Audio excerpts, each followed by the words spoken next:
नमस्कार, करेन्ट न्युजमा यहाँलाई हार्दिक स्वागत छ। म प्रकाश गिरी। करेन्ट न्युजमा हामी कुनै पनि विषयवस्तु उठान मात्र गर्दैनौँ, यसको चिरफार अनि विश्लेषण पनि गर्ने गर्दछौँ। नेपाली कङ्ग्रेसले महाधिवेशन सारेको छ। उसले मङ्सिरमा महाधिवेशन गर्ने भनेको छ। नेकपा एमाले पनि मङ्सिरलाई महाधिवेशनको मिति तय गरेको छ। नेकपा माओवादी केन्द्र पनि महाधिवेशनको तयारीमा जुटेको छ र सबै प्रमुख राजनीतिक दलहरू महाधिवेशनतर्फ केन्द्रित भएका छन् र सबैले लगभग एउटै महिना चयन गर्न थालेका छन्। सँगै त्यसपछि स्थानीय तहको निर्वाचनको चटारो उनीहरूको थाप्लोमा आइपरिसकेको छ।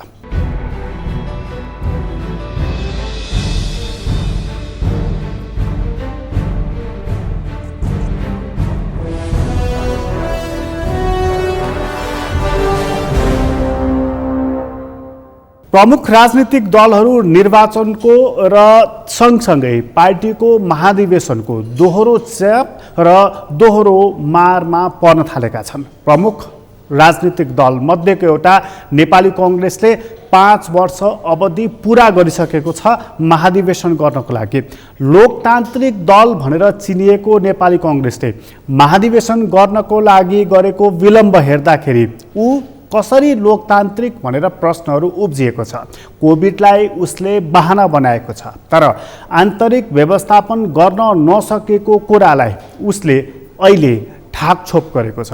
यो कुरा ठाकछोप गरेको कुरा त पार्टीभित्र त पस्ला, तर आम जनमानसले हेर्दाखेरि नेपाली कङ्ग्रेसको यो आन्तरिक कलहलाई कुन रूपमा मूल्याङ्कन गर्नेछन् र वरिष्ठ नेता रामचन्द्र पौडेल तिनै मानिस हुन् जसले एक साता अगाडि भदौ 23 भन्दा पर पुग्यो भनेदेखि अहिलेको कार्य समितिलाई मान्यता दिन सकिन्न, सभापतिलाई म सभापति मान्न सक्दिनँ भनेर अभिव्यक्ति दिएका थिए, जसको बारेमा सार्वजनिक टिप्पणी भएका थिए। अहिले तिनै मानिस पार्टीको वैधानिकताको लागि सहमति गर्नको लागि हामी तयार भयौँ भनेर सार्वजनिक अभिव्यक्ति दिइरहेका छन्। एउटा त्यही मानिस जसले क्रान्तिकारी कुरा गर्छ र पछि त्यही मानिस मरिच चाहिँ चाउरिन्छ। के का लागि? पार्टीको शुद्धिकरणको लागि, आन्तरिक लोकतन्त्र मजबुत पार्नको लागि वा स्वार्थ मिलेपछि। आजको अङ्कमा प्रमुख नेताहरू जो एउटा बोल्छन् र अर्को गर्छन्, किन त्यस्तो गर्छन् भन्ने हाम्रो प्रमुख चासोको विषय रहेको छ र काङ्ग्रेसको महाधिवेशनको सन्दर्भलाई खरो रूपमा उठाएका वरिष्ठ नेता रामचन्द्र पौडेल पछि नरम भए किन, त्यो कुरा हामी यहाँ प्रस्तुत गर्दछौँ।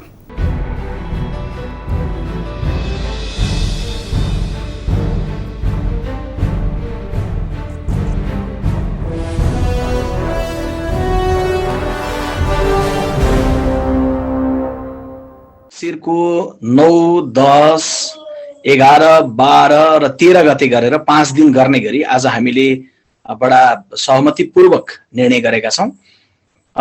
यो पूर्व चाहिँ नेपाली काङ्ग्रेस पार्टीको हाम्रो अधिवेशनसँग सम्बन्धित प्रारम्भिक प्रक्रियामा क्रियाशील सदस्यताको अन्तिम रूप दिनुपर्ने हुन्छ। क्रियाशील सदस्यता अन्तिम रूप दिनका लागि भदौको 2 गते का लागि हामीले अन्तिम मिति तोकेका छौँ। यो चाहिँ अन्तिम नामावली पार्टीले प्राप्त गर्ने र निर्वाचन निर्देशिका पनि बुझाउने, यो पनि भदौ 2 गतेको लागि तय गरेका छौँ। त्यस्तै गरेर नेपाली काङ्ग्रेस पार्टीको 7वटा तहको अधिवेशनहरूमा निर्वाचनको प्रक्रिया हुन्छ, जसमध्ये भदौको 18 गते हामी महाधिवेशनसँग सम्बन्धित प्रक्रिया प्रारम्भ गर्छौँ। 5.5 वर्षको अवधि सकिन लाग्यो, अब के होला भनेर भन्ने चासो र जिज्ञासालाई पनि हल गर्दै 5.5 वर्ष पुरा हुनुभन्दा अगाडिको मिति भदौ 18 गते हामीले महाधिवेशनसँग सम्बन्धित प्रक्रियालाई प्रारम्भ गरेर त्यसपछि हामी अगाडि जान्छौँ र जस बमोजिम भदौ 18 गते वडा अधिवेशन 6743 वटा वडाको एकै दिन, त्यसपछि गाउँ र नगर अर्थात् स्थानीय तहको अधिवेशन भदौको 27 गते हामीले सबै गाउँ नगरको एकैचोटि गर्छौँ। त्यस्तै गरेर प्रदेशको क र ख जो भन्ने हाम्रो प्रचलन छ 1 र 2, प्रदेश क्षेत्रको क्षेत्रीय अधिवेशन असोजको 1 गते, सङ्घीय निर्वाचन क्षेत्रको अधिवेशन असोजको 5 गते, त्यस पछाडि जिल्ला अधिवेशनहरू 77 जिल्लाको अधिवेशनहरू असोजको 10 गते,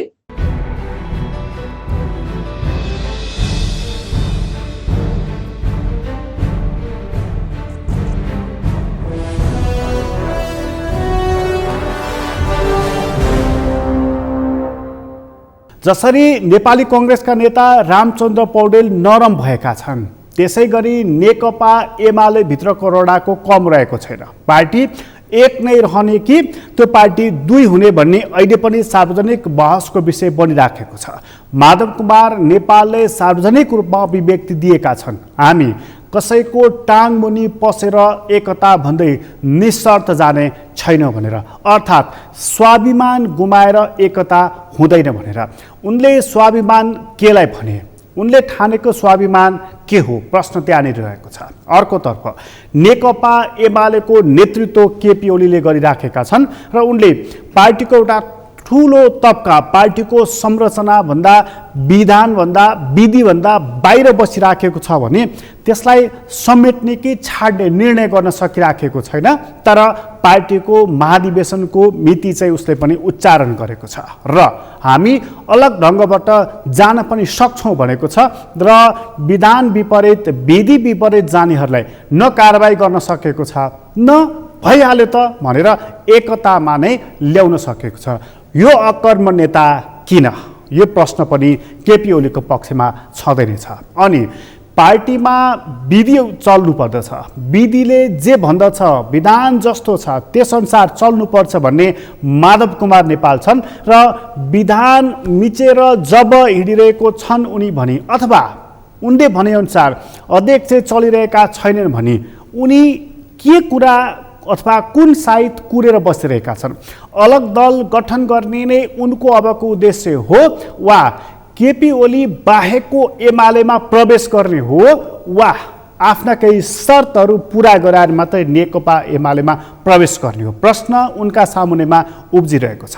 उनी स्वयं आफू पक्षधरकै नेताहरूलाई मनाउन थालेका छन्, दाम्लो नचुडाल्नुस् भन्न थालेका छन् र आफू पक्षधरकै नेताहरू जो हिजो वार्ता समितिमा बसेका थिए ती मानिसहरू ठुस्किएका छन् कि ती मानिसहरू केपी ओलीतर्फ लागेका छन् कि भनेर आफ्ना सम्पर्क सूत्रहरू मार्फत उनी जसरी संवाद गरिरहेका छन् त्यसले केपी ओलीतर्फ मात्रै समस्या होइन, माधव कुमार नेपालतर्फ पनि समस्या रहेको प्रशस्तै देखिएको छ। यस्तो बेलामा एकता नै अबको विकल्प हो वा एकता भन्दा विपरीत खालको बाटोमा माधव कुमार नेपाल समूह हिँड्न खोजेको? माधव नेपालले खोजेको के हो? माधव नेपालले चाहेको के हो? माधव नेपालको अबको पथ के हो? त्यो कुरा यहाँ प्रस्तुत गर्दैछौँ।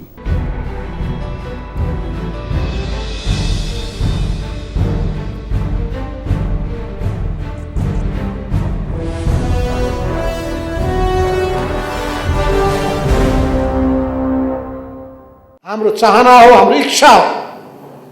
हाम्रो इच्छा र चाहना विभाजन होइन, हाम्रो इच्छा र चाहना एकता हो। तर एकताको सबै ढोका बन्द भयो भने, सम्भावना रहेन भने त्यस्तो अवस्थामा पार्टीको पुनर्गठन गर्ने, पार्टीलाई पुनर्गठित गर्ने जिम्मेवारीबाट पनि हामीले पछि हट्नु हुँदैन। तर त्यो अन्तिम उपाय मात्रै हुनेछ। अझै पनि कोसिस गरौँ, अझै पनि केपीलाई सुधार्ने कोसिस गरौँ। त्यो पार्टीमा भएका गल्ती कमजोरी, केपीको नेतृत्वमा भएकालाई जम्मै पुराना निर्णयलाई फिर्ता लिने काम हुन्छ भने र निर्णय प्रक्रिया पनि नेतृत्वको प्रणालीमा पनि यदि सहमतिको आधारमा चल्ने स्थिति बन्छ भने हामी अन्तिम पर्खाइमा रहेका छौँ। यो पुरै साउन महिना, भदौ महिना, कति महिनासम्म हामी गर्ने हो कि अहिले हतार किन छैन भने चुनाव अझै 1.5 वर्ष बाँकी छ। यदि साउनको 3 गते शेरबहादुरले विश्वासको मत पाउन नसकेको भए त्यही दिन प्रतिसभा भङ्ग हुने थियो, त्यही दिन देश चुनावमा जाने थियो र त्यो साउनको 6 महिना भनेको माघ महिनामा चुनाव गर्नै पर्थ्यो। माघको जाडोमा अनि कोरोनाको बीचमा चुनाव हुन सक्थ्यो कि सक्दैन थियो? कोरोना बोकेर हामी जानु पर्थ्यो। त्यसपछि टिकटको कारणले गर्दाखेरि, पार्टीभित्र निर्णय प्रक्रियाको कारणले गर्दा तुरुन्तै पार्टी फुट्ने थियो। साउनको 3 गतेपछि 4 गते पार्टी फुट्ने नै थियो। त्यो पार्टी फुट्नबाट जोगियो विघटन नभएको कारणले। अहिले पनि हामीसँग समय 1.5 वर्षको समय बाँकी छ। तर 1.5 वर्षको समय बाँकी हुँदाहुँदै पनि अब यहाँ कुरा के छ भन्दाखेरि यत्रो मेहनत गरेर हामीले यो सरकार ल्याउने अनि सरकारको जम्मै ठाउँमा नियुक्ति केपी ओलीले त विरोध गर्ने भइहाल्यो। अनि यो सरकारलाई गर्न दिने।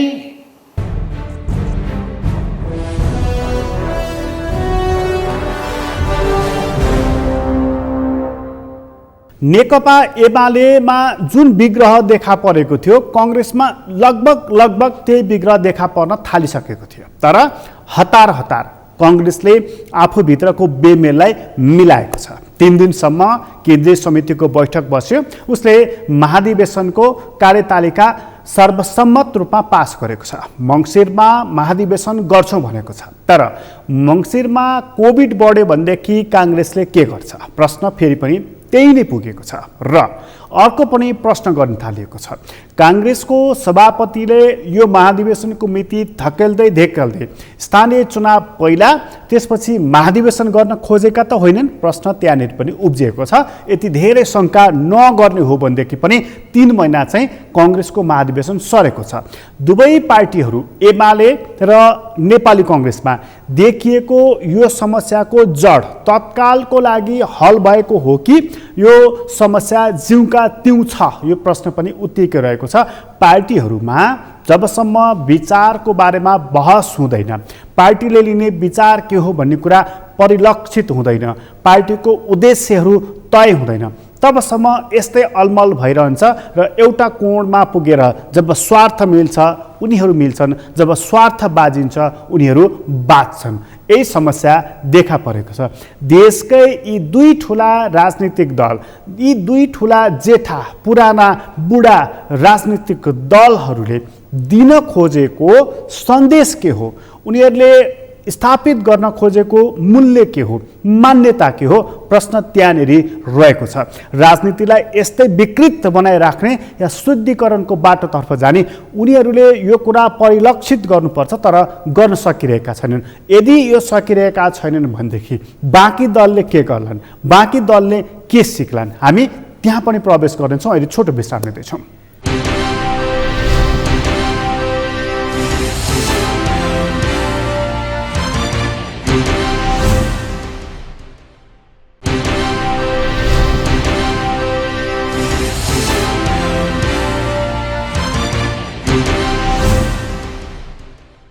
विश्रामपछि पुनः स्वागत छ। हामी करेन्ट न्युज छौँ र करेन्ट न्युजमा चर्चा गर्दैछौँ। हरेक राजनीतिक दलमा उस्तै प्रकारको विवाद देखिएको छ। काङ्ग्रेसको र एमालेको चर्चा त गरि नै हाल्यौँ। जसपाको विवाद त्योभन्दा विकराल छ। त्यो पार्टीमा लामो समय राजनीति गरेर खारिएका नेताहरू अहिले दलविहीन भएका छन्। महन्त ठाकुर र राजेन्द्र महतो उनीहरू जनजागरण गर्छौँ, जनतालाई बुझाउँछौँ भन्न थालेका छन्, भण्डाफोर गर्छौँ भन्न थालेका छन्। कसले कसका विरुद्धमा भण्डाफोर गर्ने हो, कसले कसका कुरा बुझाउने हो, कसले कसलाई बुझाउने हो? उनीहरूले अर्थात् नेताहरूले जनतालाई कुरा बुझाउने हो वा जनताले अब नेताहरूलाई कुरा बुझाउने छन्? प्रश्न गम्भीर छ र यो विषय बिस्तारै पर्गेल्दै जाँदा यसले एउटा आकार पनि लिँदै जानेछ। तर जसपाको नेतृत्व, यसको आधिकारिकता उपेन्द्र यादवले पाइसकेपछि रन्थनिएको महन्त ठाकुर राजेन्द्र महतोको पक्ष अहिले सडकमा पुगेको छ। जनतालाई एकत्रित गर्छु भन्दैछ कि उसले जसपासँग एकता गर्नुपर्दछ कि उसले अर्को दल गठन गर्नुपर्दछ? तेस्रो विकल्प उसँग छैन सन्यास लिनु बाहेक। कुन कुरा चाहिँ यो पक्षले गर्दछ त? हामी त्यो कुरा यहाँ प्रस्तुत गर्दैछौँ।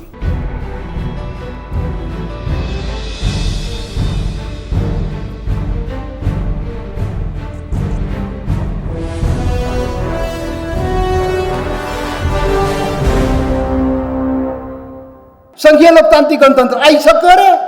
अब सबै ठिकठाक भइसक्यो। केही ठिकठाक भएको छैन। यो देशमा नेपाली जनतालाई जुन कुरा चाहिएको हो त्यो प्राप्तै गर्न सकेको छैन के? यहाँ सुन्नुभयो, यो देश बहुलताले भरिएको देश हो, विविधताले भरिएको देश हो। विभिन्न भाषाभाषी, विभिन्न संस्कृति, विभिन्न धर्म, विभिन्न वर्ग, विभिन्न समुदाय, विभिन्न जाति सबै मिलेर नेपाल बनेको हो। तर नेपाल सबैको हुन सके कि सकेन? नेपाल सम्पूर्ण नेपालीको हुन सक्यो कि सकेन? त्यो चाहिँ सबभन्दा गम्भीर सवाल हो। त्यसको जवाब खोज्नुपर्ने हो। नेपाल सबै नेपालीको हुन सकेन। नेपाल बहुलताले भरिएको देश हो। बहुल राष्ट्रिय राज्यको जुन हामीले कल्पना गर्यो, नेपाली जनताले जो कल्पना गर्यो, त्यो बहुल राष्ट्रिय राज्यको स्थापना हुनै सकेको छैन। नेपाल बहुल राष्ट्रिय राज्य हो। पटक पटक हामी भन्ने गरेका छौँ, यो नेपाल जति बेला बन्यो 270 वर्ष पहिले, तो 270 वर्ष पहिले नेपाल बन्दाखेरि भन्नुभन्दा पहिले नै विविधता थियो। साना साना पहिचान सहितका राज्यहरू थिए, शासनहरू थिए, 22-24 राज्यहरू थिए। राजा पृथ्वीनारायण शाहले एकीकरण गरे। पटक पटक हामी भन्ने गरेका छौँ, नेपालको भूगोलको एकीकरण गरे। अनि त्यसपछि के भयो त? भूगोलले मात्रै देश बन्दैन के? जमिनले, माटोले मात्रै देश बन्दैन। देश बन्नलाई माटो र मन दुईटै मिलेपछि देशको निर्माण हुन्छ। यहाँ त माटो मिलाइयो, मनै मिलाएन। सबै नेपाली जनताको मन खोइ मिलाएको त? अरे माटो त मिलायो, नेपालको एकीकरण त गयो भयो। त यो सरदभित्र बस्ने सबै नेपाली जनता, विविधताले भरिएको नेपाली जनताको सबैको मन खोइ मिलाएको त?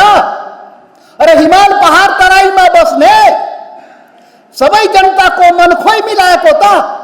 त्यसैले हामी भन्छौँ, यो देशको भूगोलको मात्रै एकीकरण भएको छ के? जमिनको, सीमाको, भूगोलको मात्रै एकीकरण भएको छ, भावनात्मक एकीकरण भएन के? सबै नेपाली जनताको भावना खोइ एकीकरण गरे त? अनि सबै ठिकठाक भइसक्यो। कहाँ सब ठिकठाक भइसक्यो? अरे त्यही नेपाली जनताले खोजेको हो नि त। पहिचान खोजेको, अधिकार खोजेको, शासन खोजेको नि त नेपालमा। उ नेपाली भएर बाँच्न खोजेको नि त। नेपाली जनता नेपाली भएर बाँच्न खोजेको र नेपाली भएर यो देशमा आफ्नो पहिचान खोजेको, आफ्नो अधिकार खोजेको शासनमा। त्यही नदिने अनि एकलौटी गर्ने एकल राष्ट्रिय राज्य त होइन नेपाल। नेपाल एकल राष्ट्रिय राज्य होइन के? यो एकल जातीय राज्य होइन नेपाल। यो एउटा जातको देश होइन के? यो बहुलताले भरिएको देश हो, विविधताले भरिएको देश हो। यहाँ त 125 आफ्ना भिन्नै पहिचान भएका समुदायहरू बसिरहेको छ नेपालमा। अनि खोइ त यो सबैको देश बन्न सक्या त? त्यसैले मूल काम बाँकी छ। नेपाल राष्ट्र निर्माणको प्रक्रियामा छ। निर्माणको प्रक्रिया पूरा भएको छैन। नेसन बिल्डिङ प्रोसेस जारी छ नेपालको। त्यो बिल्डिङ प्रोसेस, राष्ट्र निर्माणको प्रक्रिया जुन जारी हो, त्यसलाई हामीले पूर्णता दिने हो। यो जनता समाजवादी पार्टीले राष्ट्र निर्माणको प्रक्रियालाई पूर्णता प्राप्त गर्ने हो, पूर्णता दिने हो। हाम्रो लक्ष्य भनेको त्यो हो।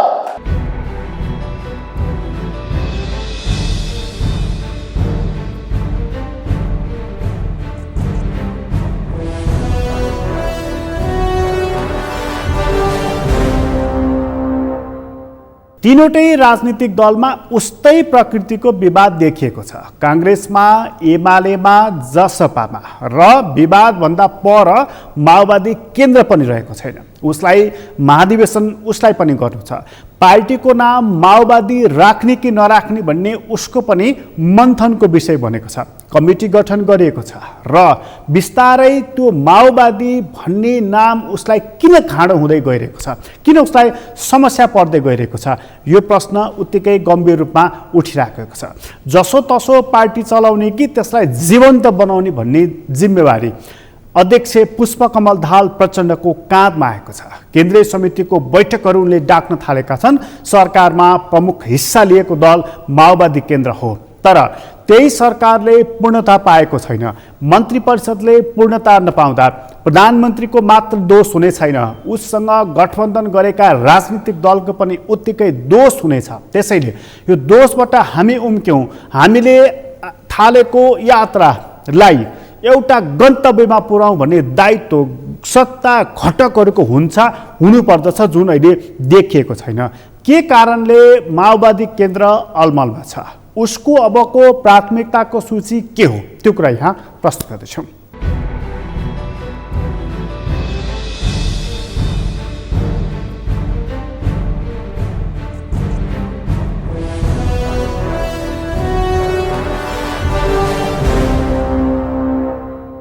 हाम्रो पार्टीको केन्द्रीय समितिको बैठक हिजोदेखि चलिरहेको छ। केन्द्रीय समितिको बैठकको बीचमा हुने यो स्थायी कमिटीको बैठक, केन्द्रीय समितिको बैठकलाई सफलतापूर्वक सम्पन्न गर्ने गृह कार्यका बैठकहरू हुन्। यसले अर्को आफ्नै निर्णय अहिले गर्दैन।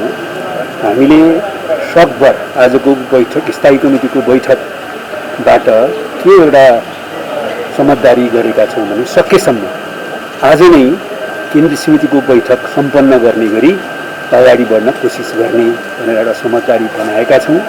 आजको केन्द्रीय समितिको बैठकमा समूहगत छलफलबाट रिपोर्टहरू आउनेछन्। त्यसपछि यसको स्पष्टीकरण, व्याख्या र निष्कर्षको लागि स्थायी समितिको बैठक फेरि बस्नेछ अनि त्यस पछाडि अध्यक्षको सम्बोधन र आवश्यक निर्णयहरू सहित आज नै बैठक समापन गर्ने कोसिस गरिनेछ।